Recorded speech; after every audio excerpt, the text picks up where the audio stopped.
आखिर क्यों बांग्लादेश में हिंदुओं को जलाया जा रहा है, क्यों उनकी हत्या की जा रही है? देखिए इस वीडियो में पूरा सच। नमस्कार दोस्तों, आज का वीडियो आसान नहीं है लेकिन जरूरी है। आज हम बात करेंगे बांग्लादेश में हिंदू अल्पसंख्यकों पर हो रही हिंसा, हत्याओं और डर के माहौल की। यह वीडियो किसी धर्म के खिलाफ नहीं है, यह वीडियो किसी देश के लोगों के खिलाफ भी नहीं है। यह वीडियो है सरकार, सिस्टम और ताकतवर लोगों से सवाल पूछने के लिए, क्योंकि जब किसी देश में अल्पसंख्यक डर के साए में जीने लगे तो यह सिर्फ उस देश की समस्या नहीं रहती, यह मानवाधिकारों की वैश्विक असफलता बन जाती है। 28 साल का दीपू पुलिस की कस्टडी में है। नीली शर्ट और पैंट पहने दीपू पुलिस के सामने गिड़गिड़ा रहा था। गुरुवार की रात कट्टरपंथियों ने दीपू चंद्र नाम के एक युवक की बेरहमी से हत्या कर दी थी। अगर आप खबरें ध्यान से देखें तो पाएंगे कि हिंसा अक्सर इन समयों में बढ़ती है। चुनाव के आसपास, धार्मिक त्योहारों के दौरान, राजनीतिक तनाव के समय घटनाओं का स्वरूप लगभग एक जैसा रहता है। मंदिरों पर हमला, मूर्तियों को तोड़ना, हिंदुओं घरों में, दुकानों में आग लगाना, महिलाओं के साथ हिंसा और उनका रेप करना और कुछ मामलों में हत्या।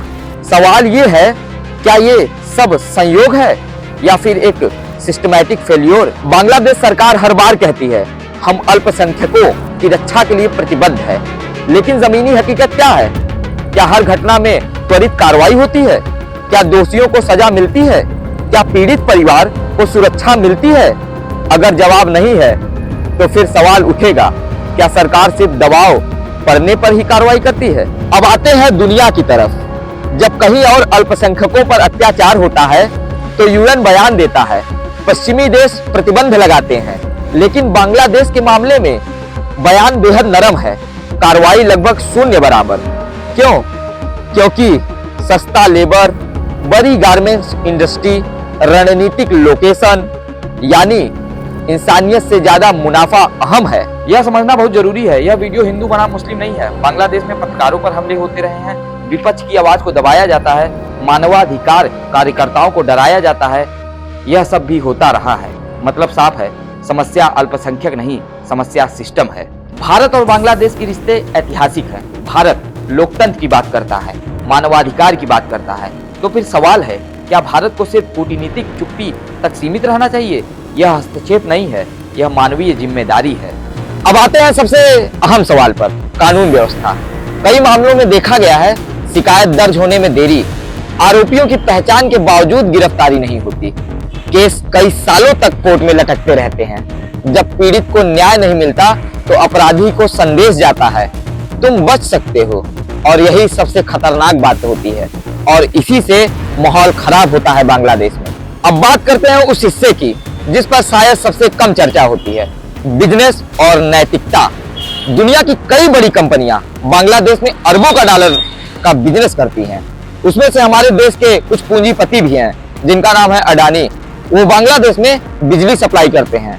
और सवाल यह नहीं है कि व्यापार गलत है, सवाल यह है जब किसी देश में मानवाधिकार कुचले जा रहे हों तब क्या कंपनियों की जिम्मेदारी नहीं होती? क्या सिर्फ सस्ता श्रम देखकर आंखें बंद कर लेना सही है? सबसे पहले जरा बैकग्राउंड समझते हैं। बांग्लादेश में हिंदू कोई बाहरी नहीं है, वे वहीं के मूल निवासी हैं। 1947 से पहले यह पूरा इलाका एक सांस्कृतिक भूभाग था। आज बांग्लादेश में हिंदू आबादी करीब 8 से 9% रह गई है, जबकि आजादी के समय यह इससे कई गुना ज्यादा थी।